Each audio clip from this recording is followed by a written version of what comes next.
नमस्कार दोस्तों, मैं हूं आपका दोस्त अंकित और मैं अपने चैनल पे आप सभी का एक बार फिर से स्वागत करता हूं। दोस्तों, आज हम लोग बात करने वाले हैं कि कैसे आप एक नया आर्ट स्टाइल को फॉर्म कर लेते हैं। ये क्वेश्चन काफ़ी दिनों से आ रहा था और काफ़ी लोग इसके बारे में क्वेश्चंस करते थे कि आप एक आर्ट स्टाइल कैसे जनरेट किया जाए खुद का। तो इसके बारे में बात कीजिए। तो चलिए आज इसके ऊपर कुछ डिस्कशन करेंगे, कुछ हाइलाइट्स डालते हैं इस सब्जेक्ट के ऊपर, क्योंकि ये बहुत ही अच्छा टॉपिक है, खासकर उनके लिए जो आर्ट फील्ड में कुछ अलग करना चाहते हैं, अपनी कुछ एक अलग छाप छोड़ना चाहते हैं आर्ट फील्ड में। तो उनके लिए तो बहुत ही ज़्यादा इम्पॉर्टेंट फील्ड है, और खासकर जो लोग इसको कैरियर के फॉर्म में ऑप्ट करना चाहते हैं। तो चलिए इसके बारे में एक अच्छी सी शुरुआत करते हैं, इसके बारे में कुछ अच्छा सा सीखने की कोशिश करते हैं। तो फ्रेंड्स, सबसे इम्पॉर्टेंट बात इसमें ये है कि पहले तो ये समझिए कि आर्ट स्टाइल बेसिकली है क्या।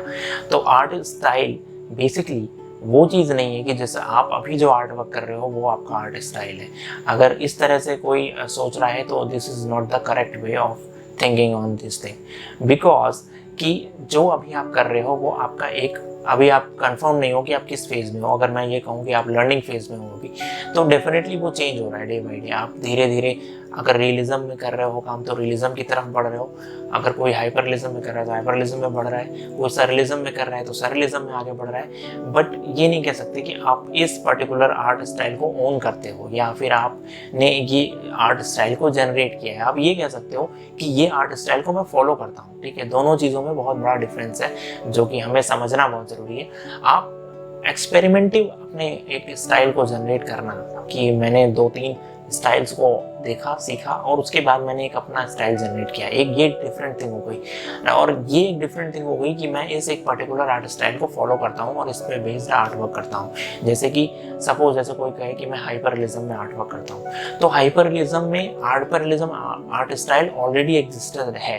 ठीक है, हाइपरलिज्म आर्ट वर्क ऑलरेडी एग्जिस्टेड है और आपने केवल उसी आर्ट की विधा को आगे बढ़ाया है। ठीक है, तो आप उस आर्ट स्टाइल को फॉलो कर रहे हो, आप उस आर्ट स्टाइल को आगे बढ़ा रहे हो। तो सपोज अगर मैं आपको 2 आर्ट वर्क ऐसे पकड़ा दूं हाइपरलिज्म के, और उसमें बोलूं कि अब आप ये बताओ कौन सा आर्ट स्टाइल किसका है, तो आप डेफिनेटली नहीं बता पाओगे, क्योंकि वहाँ पे आपने एक पर्टिकुलरली इमेज को फॉलो किया है और उसको कितना % आप अचीव कर पा रहे हो हाइपरलिज्म में, कितना रियल बना पा रहे हो, वो वहाँ पे आपका चैलेंज है।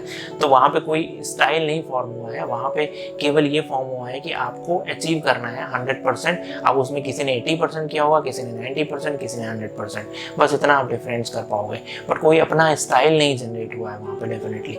तो अब अपना स्टाइल की अगर मैं बात करूँ, आर्ट के अपने स्टाइल को कैसे आप जनरेट करें, उसके लिए आप कैसे इसको डिफरेंशिएट कर सकते हैं, कैसे समझ सकते हैं इस चीज़ को, वो इम्पॉर्टेंट है, वो चीज़ समझना है। तो आई थिंक आपको मेरी बात ये समझ में आई होगी कि रियलिज्म या हाइपरलिज्म में आप अगर काम कर रहे हैं तो आप ये नहीं कह सकते कि ये मेरा आर्ट स्टाइल है। आप ये ज़रूर कह सकते हो कि मैं इस पर्टिकुलर आर्ट स्टाइल को फॉलो कर रहा हूँ। अब मैं आप बात करता हूँ कि अपना स्टाइल कैसे जनरेट किया जाए, क्योंकि वो बहुत इंपॉर्टेंट है और वो सभी के लिए इंपॉर्टेंट है जो आर्ट में एक कैरियर बनाना चाहते हैं, आगे बढ़ना चाहते हैं इसमें।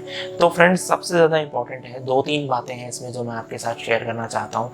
पहली बात तो ये है कि कुछ 2-3 अप्रोचेज़ हैं। तो पहला अप्रोच तो ये है कि आप डिफरेंट आर्ट स्टाइल के फॉर्म को ऑप्ट कीजिए। ठीक है, जैसे आपने रियलिज्म पे काम किया, ठीक है, हाइपरलिज्म पे काम किया, फिर सरलिज्म पे काम किया, एक्सप्रेशनिज्म पे काम किया, और फिर उसके बाद उन सबको सीख करके कोई एक निचोड़ निकाला जिसमें आप एक ही आर्ट वर्क में, मतलब जो अभी आप आर्ट वर्क कर रहे हो उसमें उन सभी को यूटिलाइज किया। ठीक है, कि अब इसको ऐसे एक्सप्लेन करना थोड़ा सा डिफिकल्ट है, लेकिन आप इसको समझ सकते हो इस तरीके से कि आपने सपोज एक पोर्ट्रेट ड्रॉ किया, तो एक एक पोर्शन को पोर्ट्रेट के अलग अलग स्टाइल में फॉर्म किया। ठीक है, और फिर एक ऐसा मिस्ट क्रिएट किया, ऐसा एक इल्यूजन क्रिएट किया कि एक नया स्टाइल आपने फॉर्म किया। एक तो ये अप्रोच है। दूसरा अप्रोच फ्रेंड ये है कि जिसमें आप अलग अलग आर्ट के मटेरियल्स को यूज़ करते हो और फिर एक सर्टेन लेवल के आर्ट स्टाइल को फॉर्म करते हो, जैसे कि जनरली बहुत सारे आर्टिस्ट आजकल करते रहते हैं एक्सपेरिमेंटिव आर्ट जिसको बोला जाता है, जिसमें सपोज किसी आर्टिस्ट ने पेपर की जगह पे जूट के बैग्स को यूज़ किया और उसके ऊपर ड्रॉ कर दिया, या किसी ने प्लास्टिक की पॉलीथीन के ऊपर कुछ ड्रॉ कर दिया। तो इस तरीके के, मैं ये नहीं कह रहा कि एक्सपेंसिव करना है या कि सस्ती चीज़ों को यूज़ करना है महंगी, मैं यहाँ पे प्राइसेस की बात नहीं कर रहा हूँ। मैं यहाँ बात कर रहा हूँ कि आपका अप्रोच जो है, जो आपका एक्सपेरिमेंट है, वो आपका एक आर्ट फॉर्म, आर्ट स्टाइल को जनरेट करने में काफ़ी हेल्पफुल रहता है और काफ़ी सारे आर्टिस्ट इस पे काम कर भी रहे हैं। डे बाई डे मैं देखता हूँ काफ़ी सारे आर्टिस्ट अलग अलग तरीके यूज़ करते रहते हैं। कई लोग वुड को कट करके भी आर्ट स्टाइल फॉर्म कर रहे हैं, कई लोग वुड के ऊपर डायरेक्ट पेंट करके भी नए नए आर्ट स्टाइल फॉर्म कर रहे हैं। तो ये एक तरीके होते हैं जो आप अपना स्टाइल जिसको आप कह सकते हो। दूसरा एक इम्पॉर्टेंट है कि अब आप इसको अचीव करेंगे कैसे, ठीक है, आप ऐसा क्या करें। तो सबसे ज़्यादा इम्पॉर्टेंट है कि आप प्रोसीजर को पकड़ने की कोशिश कीजिए।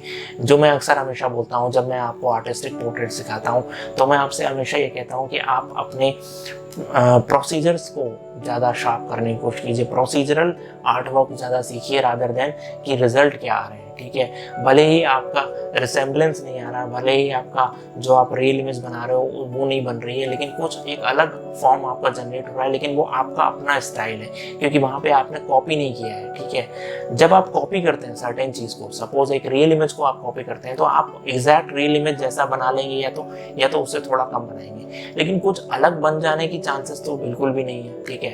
तो इसीलिए ये बहुत ज़रूरी है कि आप अपना स्टाइल जनरेट करने के लिए उसको बस एज अ रेफरेंस लीजिए और फिर उसमें अपने इनपुट्स दीजिए, अपने एक्सपेरिमेंट्स कीजिए। सपोज लाइट एंड शेड्स के साथ आप प्ले कर रहे हैं, तो कुछ उसमें चांसेस ज़्यादा हैं कि आप एक नया आर्ट स्टाइल को फॉर्म कर सकते हैं, रादर देन कि अगर आप बिल्कुल एज इट इज़ इमेज को उतार रहे हैं एक इमेज से दूसरे पेपर पे, तो इट्स जस्ट लाइक कि आप उसी तक रिजल्ट तक पहुंचेंगे। मेन एम आपका यही है, ठीक है। तो ये बहुत इंपॉर्टेंट पॉइंट है जो मैं आपको बता सकता हूँ, जो मैं आपको अपने एक्सपीरियंस से बता सकता हूँ कि प्रोसीजर पे काम करना शुरू कीजिए। सपोज आपने एक एग्जांपल देता हूँ, जैसे कि बहुत सारे आर्टिस्ट हैं जो नेचुरल कलर्स को यूज़ कर रहे हैं आजकल, लीव्स को यूज़ करके, प्लांट्स को यूज़ करके, फ्लावर्स को यूज़ करके डिफरेंट कलर्स को ऑप्ट करते हैं और उसी से ब्रश बनाते हैं और उसी से ड्रॉ करते हैं। तो ये एक आप कह सकते हो आपकी ये मेरा आर्ट स्टाइल है जो आपने खुद से जनरेट किया हो। अब जैसे हाइपर रियलिज्म में जो काम कर रहे हैं या रियलिज्म में जो काम कर रहे हैं, वो लोग वही कर रहे हैं जो कि बाकी सेगमेंट कर रहा है हाइपर रियलिज्म का। वो सबका एम यही है कि हमें तो बस ये इमेज को एज इट इज़ बना देना है और बिल्कुल एकदम मैच करते हुए बनाना है। बट उसमें आपका अपना इनपुट यही है कि बस आपका एम ये है कि आप बस कोशिश ये कर रहे हो कि मुझे ऐसा ही बनाना है, ठीक है। बट वहाँ पे कुछ अपना स्टाइल नहीं दिया जा रहा है, अपनी तरफ से इनपुट नहीं दिया जा रहा है, आप बस फॉलो कर रहे हो जो रियल इमेज में है उसको आप फॉलो कर रहे हो। मैं ये नहीं कह रहा हूँ कि वो चीज़ सही नहीं है, मैं आपको बस ये समझाने की कोशिश कर रहा हूँ कि अपना स्टाइल फॉर्म करना और एक स्टाइल को फॉलो करना, इन दोनों चीज़ों में बहुत अलग डिफरेंस है। और ये चीज़ जब आप समझ जाएंगे तब आप ये समझ पाएंगे कि अपना स्टाइल फॉर्म करना क्यों ज़रूरी है और स्टैंड आउट करना। एक पूरी लीग है, ठीक है, कई सारे लोगों की, उस लीग से थोड़ा सा हट के आउट ऑफ द बॉक्स एक अलग स्टैंड आउट करना पूरी फील्ड से, वो बहुत ज़रूरी है। और वो करने में फ्रेंड्स अरसे भी लगते हैं कई बार, और कई बार ऐसा भी होता है कि अचानक से हो जाता है। लेकिन ज़्यादातर एक्सपेरिमेंट्स जो हुए हैं, जितने एक्सपेरिमेंट्स किए हैं आर्टिस्ट ने, उसमें सब आर्ट फॉर्म को सीख करके फिर कुछ नया कुछ अलग करने की कोशिश की है, ताकि आपको पता तो रहे एटलीस्ट कि कौन सा स्टाइल क्या है और कौन सा स्टाइल पे कैसे काम किया जा रहा है। तो लर्निंग बहुत ज़रूरी है, लर्न करना बहुत ज़रूरी है, एक्सपेरिमेंट बहुत ज़रूरी है कोई भी नया आर्ट स्टाइल को फॉर्म करने के लिए। तो मुझे लगता है कि ये आपको समझ आया होगा जो मैंने यहाँ पे आपको समझाने की कोशिश की है, और जो भी फैक्ट थे वो मैंने बताने की आपको कोशिश की है।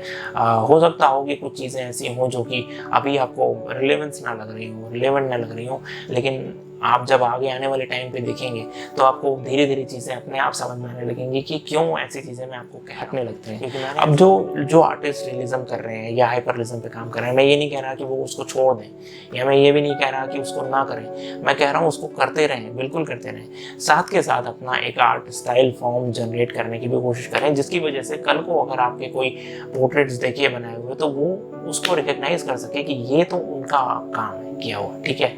अब अदर देन दैट, अगर जस्ट किसी ने भी हाइपर रियलिज्म पे काम किया है या रियलिज्म पे किया है तो वो तो रियलिज्म पे ही किया है, तो वो कोई बता नहीं पाएगा कि ये काम किसने किया हुआ है। इसीलिए अपना स्टाइल जरूर डालने की कोशिश कीजिए हर पोर्ट्रेट में जो भी आप कर रहे हैं। तो फिलहाल इतना ही फ्रेंड्स, प्लीज़ चैनल को सब्सक्राइब जरूर कीजिएगा, लाइक जरूर कीजिएगा अगर आपको ये बात मेरी पसंद आई हो। थैंक यू फ्रेंड्स, इसी तरीके की और भी वीडियोज़ मैं बनाता रहूँगा आपके लिए। Thank you friends, thank you once again.